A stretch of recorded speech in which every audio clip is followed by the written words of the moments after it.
जय गुरु जी। मैं अभी फिर से ध्यान में लेटी हुई थी। ध्यान लगा तो मैंने देखा कि गुरु जी आसमान में एक विंडो है, उस विंडो पे खड़े हैं और इस तरफ से लोग ऐसे बह रहे हैं। एंड गुरु जी की विंडो के पास जाते हैं। गुरु जी उनको बालों से पकड़ते हैं और खींच के विंडो से अंदर कर देते हैं। ऐसे धड़ाधड़ सोल्स को उधर करे जा रहे हैं। तो मैं कह रही हूँ गुरु जी ये क्या हो गया, ये कौन है? कह रहे कुछ नहीं, जो रह गई थी उनको उस तरफ कर रहा हूँ।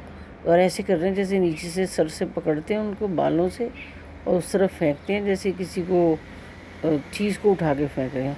लेकिन बंदे इतने हल्के हैं, वो सोल्स इतनी हल्की हैं कि दिख मुझे शरीर में ही रही हैं पर उस तरफ जा रही हैं।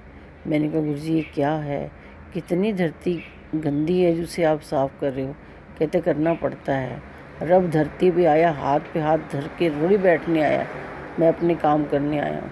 तुम सिर्फ अपना भजन करो, सत्संग करो एंड लंगर खाओ, चाय प्रसाद पियो, जल प्रसाद पियो, अपने आप को प्योर करते जाओ।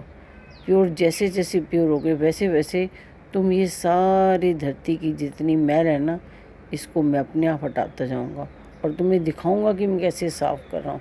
क्यों? क्योंकि जो तुम सेवा कर रहे हो वो तुम्हें पता तो चलनी चाहिए वो सेवा कहाँ तक जा रही है। फिर मैं देखती हूँ कि गणेश जी हैं, गणेश जी झूला झूल रहे हैं।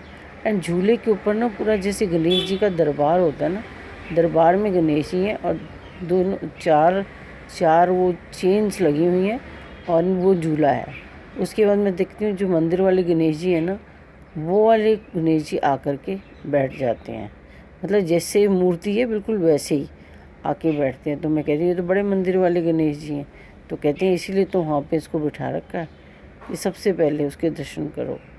सारे काम पूर्ण करने से शुरू करने से पहले गणेश जी का मतलब मत्था टेकना होता है। तो मैं कहती हूँ ये क्या है? कहते हैं सब जगह गणेश हो रहा है ना, श्री गणेश हो रहा है, इसीलिए आज मैं तेरे को झूला झूलता हुआ दिखा रहा हूँ। ये बात बिल्कुल सच है कि हम जो सत्संग करते हैं वो घरों में करते हैं, ये मंदिर नहीं है। मंदिर में तो बहुत सारी चीज़ें होती हैं। हम अपने घर में उतने ही लोगों को बिठा सकते हैं ना जो पॉजिटिव हों और साथ में बैठ के सही से प्रे कर सकें, जिसके माइंड पॉजिटिव हों। जिसके माइंड पॉजिटिव होंगे तभी तो पॉजिटिव जो भी सोल्स आएंगी वो पॉजिटिव होके जाएंगे यहाँ से। हमें किसी भी तरह कोई भी मन में उल्टा विचार नहीं रखना जिससे किसी को हार्म हो, और ना ही कहते हैं ना वो उल्टी सीधी बातें दिमाग में लेके आते हैं, नहीं तो वो सब कुछ हमको खुद ही भुगतना पड़ता है अपने ऊपर। तो गुरु जी कहते हैं इसीलिए तो कहता सी चप्पलों के नाल दिमाग छड़ के आओ, दिमाग खाली करके अंदर आओ। जब दिमाग अंदर खाली करके आओगे ना तो सिवाय पॉजिटिविटी के अलावा तुम्हें कुछ नहीं मिलेगा। अब तो मुझे सोचना पड़ता है। सारी संगत कहती फील हो रहा है गुरुजी दिखे थे, मुझे फील हो रहा है कि गुरुजी आए थे। गुरुजी फील नहीं हो रहे, गुरुजी आए थे। पर तुम्हें ब्लेस करेंगे तब तुम कहते हो कंफर्म है गुरुजी आए थे, मुझे ब्लेस कर गए। जब तुम्हारी में नेगेटिविटी ले जाता ना आने के बावजूद भी, तो तुम्हें सिर्फ फीलिंग ही होती है।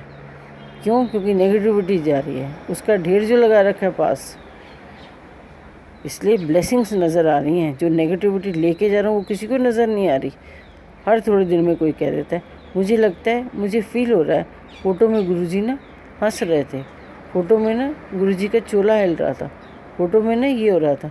जो कुछ दिखता है ना वो सिर्फ इसलिए दिखता है क्यों? क्योंकि तुम्हारे को पता चले कि गुरु आया है और नेगेटिविटी लेके जा रहा है।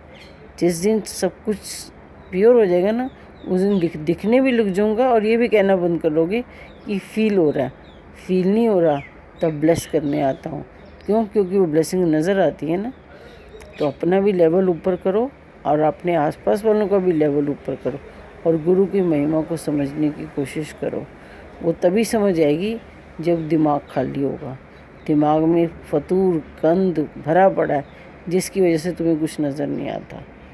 बस ये अभी मैंने विज़न देखी तो मैंने सोचा आप सबसे शेयर करूं। जय गुरु जी, जय गुरु जी।